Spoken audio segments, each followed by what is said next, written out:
ارشاد فرمایا مدنی کریم صلی اللہ تعالی علیہ وسلم نے، جو آدمی کثرت سے مجھ پہ درود پاک پڑھتا رہے گا قیامت کے دن اس کے منہ سے کستوری کی خوشبو آئے گی۔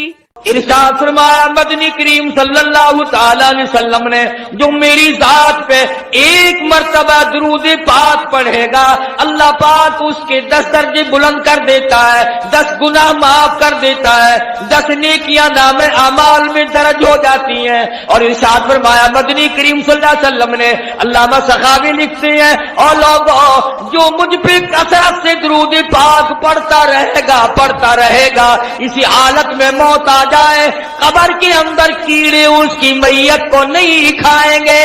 مدنی کریم صلی اللہ تعالی علیہ وسلم کا سفر اسرا، جو قرآن کریم کی اصطلاح میں اسرا کے نام سے تعبیر کیا گیا، ام حانی رضی اللہ تعالی عنہا کے مکان سے لے کر بیت المقدس تک سفر معراج علماء کی اصطلاح میں کہتے ہیں پہلے آسمان سے لے کر عرش عظیم تک۔ قربان جاؤں پروردگار عالم کی ذات اقدس پہ کہ اس نے اپنے اور ہمارے محبوب صلی اللہ علیہ وسلم کو کس قدر عظمتیں عطا فرمائی، کتنی بڑی شان ہے، کتنا بڑا مرتبہ ہے، کتنا بڑا مقام ہے آمنہ کے در یتیم صلی اللہ علیہ وسلم کا۔ اللہ پاک ہم سب کو غلامی نصیب فرمائے، عظمت اور محبت عطا فرمائے۔ خدا کی قسم جس قدر سرکار مدینہ کا کسی کے دل میں شوق ہوگا، ذوق ہوگا، محبت ہوگی، تڑپ ہوگی، سوز و گداز ہوگا، عشق ہوگا، اسی قدر ایمان مکمل ہوتا چلا جائے گا۔ ایمان کی بنیاد کالی کملی والے کی محبت ہے، ایمان کی بنیاد سید دو عالم، روح دو عالم، فخر دو عالم، کائنات کا روح دو عالم، ساری کائنات کا منبع اور سرچشمہ حضرت محمد الرسول اللہ صلی اللہ تعالی علیہ وسلم کی ذات اقدس، جس کو مل جائے اسے اور کیا چاہیے۔ بنو سعد کے خاندان سے جب جنگ حنین ہوا، گرفتار کر لیا گیا بے شمار مردوں کو اور عورتوں کو، عورتوں نے تیر چلائے، صحابہ کرام کی آنکھوں میں مارے، مگر اس کے بعد قبیلہ ثقیف کے لوگوں نے ایک ہیلا تلاش کر لیا، مدنی کریم صلی اللہ تعالی علیہ وسلم کے سامنے ایک لڑکی کو لائے،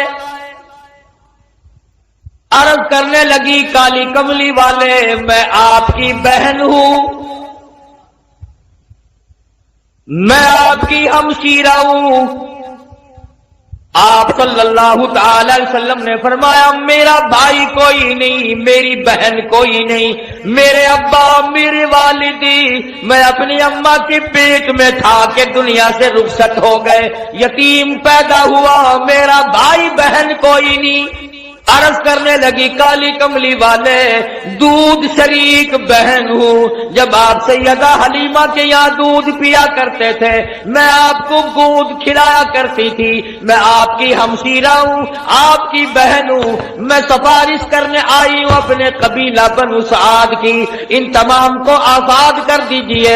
آپ نے فرمایا مجھے کیا معلوم کس طرح سے تم میری بہن بن گئی ہو، ہاتھ آگے کر کے کہتی ہے کالی کملی والے آج تک میرے ہاتھوں سے سونگھ کر دیکھ لو نبوت کی خوشبو آ رہی ہے، میں گود میں کھلایا کرتی تھی، میں آپ کو سنبھالا کرتی تھی، آج تک میرے ہاتھوں سے نبوت کی خوشبو آتی جاتی ہے۔ اور ایک اور نشانی آپ کو دکھا دوں، اس میں نشان موجود ہے، آپ میری گود میں تھے، بڑی تھوڑی سی عمر تھی، میں نے شرک کی بات کوئی زبان سے نکالی، آپ نے میرے کندھے میں چک مار دیا، مجھ نبی کو گود میں لے کر شرک کی بات کیسے کر سکتی ہو؟ مدنی کریم صلی اللہ تعالی علیہ وسلم نے سفارش کو منظور فرما کر بنو سعد کے عورت مردوں کو آزاد کر دیا۔ 70,000 فرشتہ دائیں طرف ہے، 70,000 فرشتہ بائیں طرف ہے، 70,000 فرشتہ آگے ہے، 70,000 فرشتہ پیچھے ہے، درمیان میں امام الانبیاء محبوب کبریا حضرت محمد مصطفیٰ صلی اللہ تعالی علیہ وسلم کی ذات اقدس ہے، چاروں طرف نورانی ہے، بیچ میں انسان ہے، سید البشر ہے، سارا جہاں دیکھ رہا ہے کہ نوریوں کے جھرمٹ میں حضرت محمد کریم صلی اللہ تعالی علیہ وسلم کی ذات اقدس ہے۔ پہلے آسمان پہ پہنچے، دستک دی گئی، دروازہ کھولا، مما کا کون ہے؟ کون ہے؟ عرض کیا گیا میں جبریل ہوں، مما کا تیری ساتھ کون ہے؟ جبریل کہتے ہیں مائی محمد، او آسمان والو آؤ مجھے مبارکباد دے دو، آج تو میری ساتھ امام الانبیاء ہے۔ فرشتے قطار در قطار کھڑے تھے۔ میں عرض کر رہا تھا کہ حضرت محمد الرسول اللہ صلی اللہ تعالی علیہ وسلم کی ذات فرشتوں کے جھرمٹ میں، نورانیوں کے جھرمٹ میں، حوروں غلمان کے تبسم اور مسکراہٹوں میں سامنے پہلے آسمان پر تشریف لے گئے، سارے فرشتے استقبال میں کھڑے ہیں، دیدار کے لیے مشتاق ہیں۔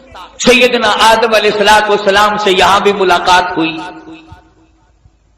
فرمایا یا مرحبا یا ابن صالح، او میرے بیٹے مبارک ہو، میں بھی تجھ پر فخر کرتا ہوں کہ میری اولاد میں سے اللہ پاک نے آپ کو پیدا فرمایا صلی اللہ علیہ وسلم۔ دوسرے آسمان پہ، تیسرے آسمان پہ استقبال ہوتا جاتا ہے، دیدار کے مشتاق فرشتے دیدار کرتے جاتے ہیں، قربان ہوتے جاتے ہیں، جدھر سے گزرو سلام ہے، جدھر سے گزرو درود ہے۔ فرشتے درود پڑھتے ہیں، سلام پڑھتے ہیں، ان اللہ، تحقیق میں خدا، میں پروردگار، و ملائکہ، اور میرے فرشتے، یصلون علی النبی، مدنی کریم صلی اللہ علیہ وسلم کی ذات پہ درود پاک پڑھتے ہیں۔ یا ایھا الذین آمنو، او ایمان والو تم بھی درود و سلام پڑھا کرو۔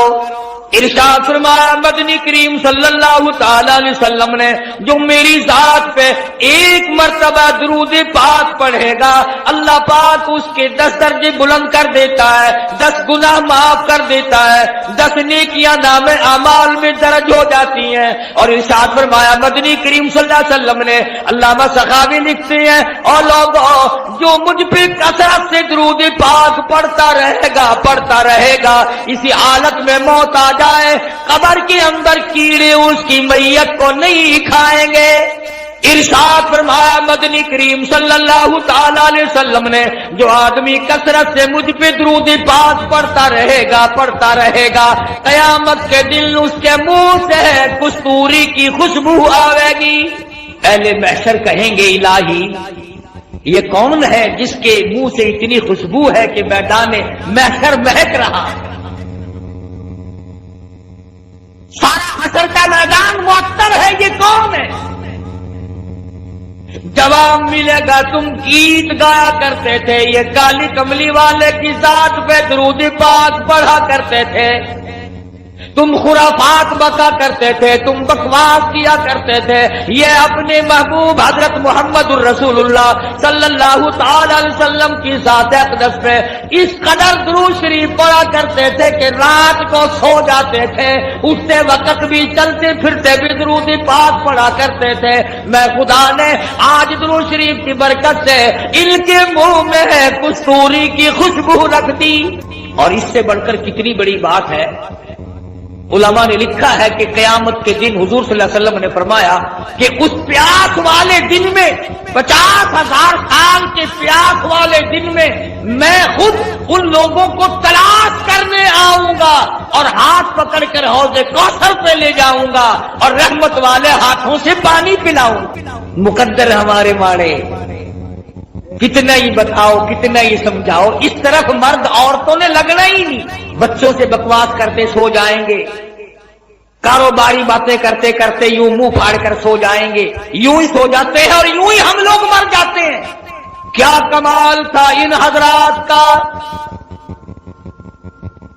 سیدنا امیر معاویہ رضی اللہ تعالیٰ عنہ جیسا جلیل القدر صحابی، سیدہ ام حبیبہ رضی اللہ تعالیٰ عنہ کا سگا بھائی ابو سفیان کا لگتے جگر، جس گھر کی عورتوں کا یہ عالم ہے، جس گھر کی عورتوں کے عقیدے کا یہ حال ہے، ابو سفیان ابھی ایمان نہیں لائے تھے، مدینے پاک میں اپنی بیٹی سیدہ ام حبیبہ رضی اللہ تعالیٰ عنہا سے ملاقات کے لیے آئے، بیٹی سے ملنے کے لیے آئے۔ جب حجرے مبارک کے قریب آئے، اور لوگوں اور بلڈنگ کوٹھیوں بنگلوں پہ رات دن مرنے والوں، کبھی تو سیرت کی کتابیں اٹھا کر دیکھو، شہنشاہ کائنات کی کیا زندگی تھی۔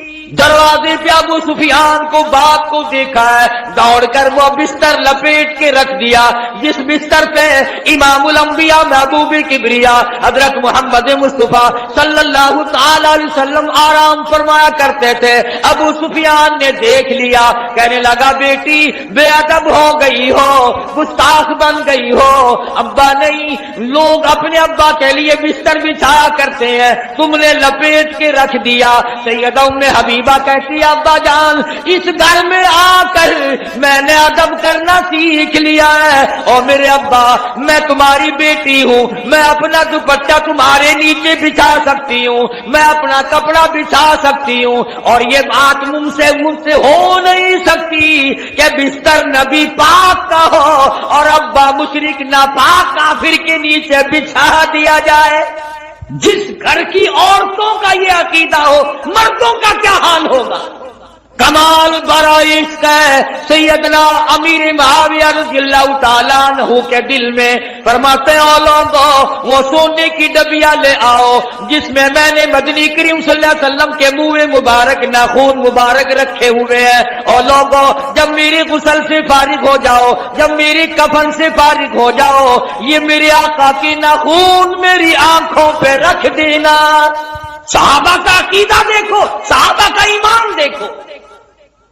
سیدنا امیر معاویہ رضی اللہ تعالیٰ عنہ فرماتے ہیں او لوگوں میں یہ تجویز اس لیے کر رہا ہوں، قیامت کا میدان ہوگا، حشر کا میدان ہوگا، رب العالمین کی عدالت ہوگی، اللہ پاک پوچھے گا امیر معاویہ دنیا سے کیا لایا، میں عرض کروں گا الہی میں اپنی آنکھوں پہ اکالی کملی والے کی ناخون رکھ کے آیا ہوں۔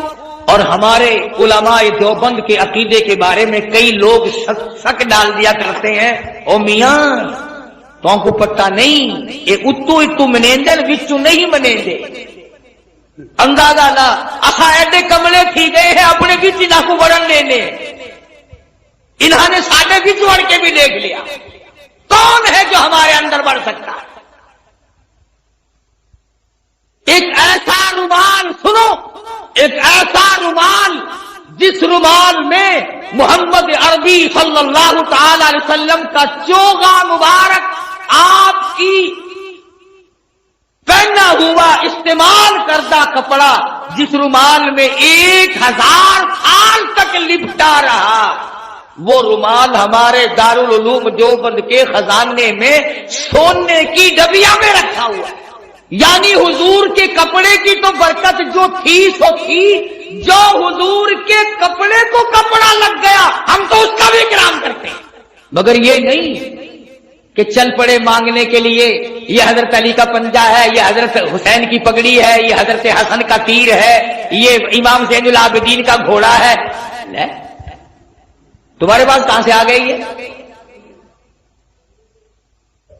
جھوٹ کے پیچھے لگتے ہو، بکواس کے پیچھے لگتے ہو، ساری چیزوں میں شک کیا جا سکتا ہے، کیا ثبوت ہے کہ یہ کالی کملی والے صلی اللہ علیہ وسلم کا ہے یا نہیں؟ ایمانداری سے بتاؤ، مسجد میں بیٹھے ہو، وضو کے ساتھ بیٹھے ہو، یہ الحمد سے لے کر والناس تک سارے قرآن میں شبہ ہے کہ یہ اللہ کا کلام شاید ہے یا نہیں؟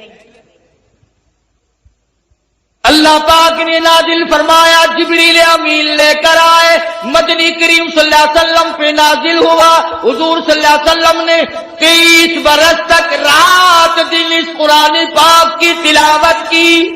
کوئی سورت، کوئی آیت، کوئی لفظ ایسا نہیں جو حضور کی زبان مبارک نے بار بار ادا نہ کیا ہو۔ فرض نمازوں میں حضور نے یہی قرآن پڑھا، تہجد کی نمازوں میں پڑھا، اوابین کی نمازوں میں پڑھا، بیٹھ کے تلاوت فرمائی، کھڑے ہو کر تلاوت فرمائی، رات کو تلاوت فرمائی، دن کو تلاوت فرمائی۔ امن ہوا قانت آناء اللیل،